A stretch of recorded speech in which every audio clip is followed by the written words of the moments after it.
I want to thank Ambassador Danone for the invitation to be here today, as well as all of you who are showing your support for the State of Israel. I'm here today as the proud daughter of South Carolina, as much as I'm here as our U.S. Ambassador to the United Nations. I could not be more proud of the people of my home state and the unwavering support they've shown for Israel over the decades. South Carolina's love of the Jewish state cuts across party, religion, and ideology. It is truly interfaith and truly bipartisan. What other state in the nation, what other state in the Union with less than 1% Jewish population gives its residents the opportunity to buy an I Stand with Israel license plate?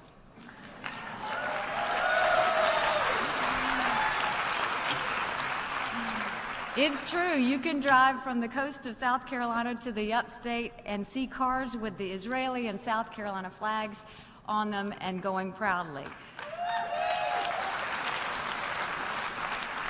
So I'm very proud that South Carolina led the nation in taking on the anti-Semitic BDS movement. We passed a law in 2015 that unapologetically upholds the values that Israel and the United States share. We were the first in the nation to do that. In our state, we said we will not use taxpayer funds to do business with any company that discriminates on the basis of race, color, religion, gender, or national origin. And make no mistake, that is exactly what the BDS movement does. As governor, jobs was my #1 issue, but I did not hesitate to sign the law that declared our state would not do business with people who traffic in hate.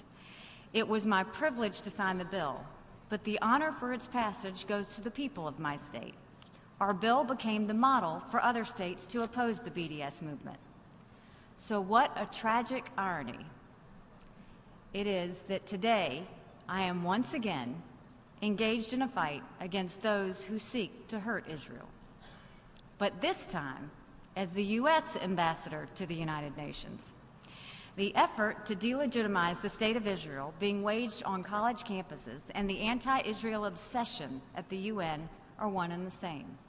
They both seek to deny Israel's right to exist.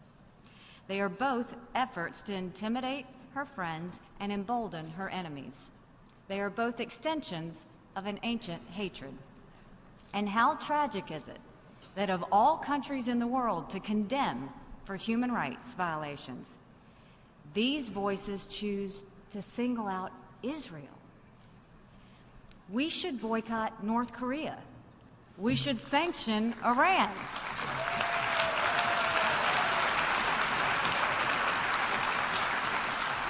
We should divest from Syria, not Israel. It makes absolutely no sense, and it has no connection to any reasonable definition of justice. A few months after I signed the South Carolina anti-BDS bill, I got an email from Joel Greenberg, another friend of your movement. I was working with the Republican Governors Association at the time. Joel asked me to contact some of my fellow governors to encourage them to enact laws similar to South Carolina's. I was happy to do it, and I did. Around the same time, Joel sent me a link to a film written and produced by his daughter, Sarah. It was the story of her grandparents' survival of Auschwitz. In it, she talked about seeing the number tattooed on her grandfather's arm as a young girl.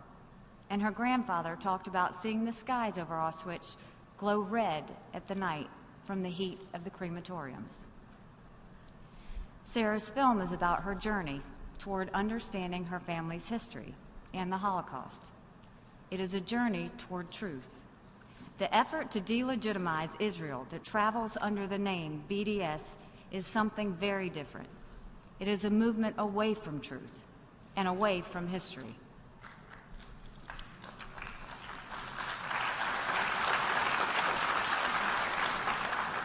Congratulations on being here to stand for Sarah's grandparents and the truth that they represent. Know that the United States has Israel's back.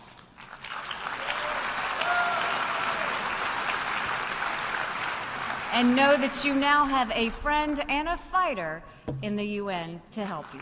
Thank you very much. God bless. Thank you.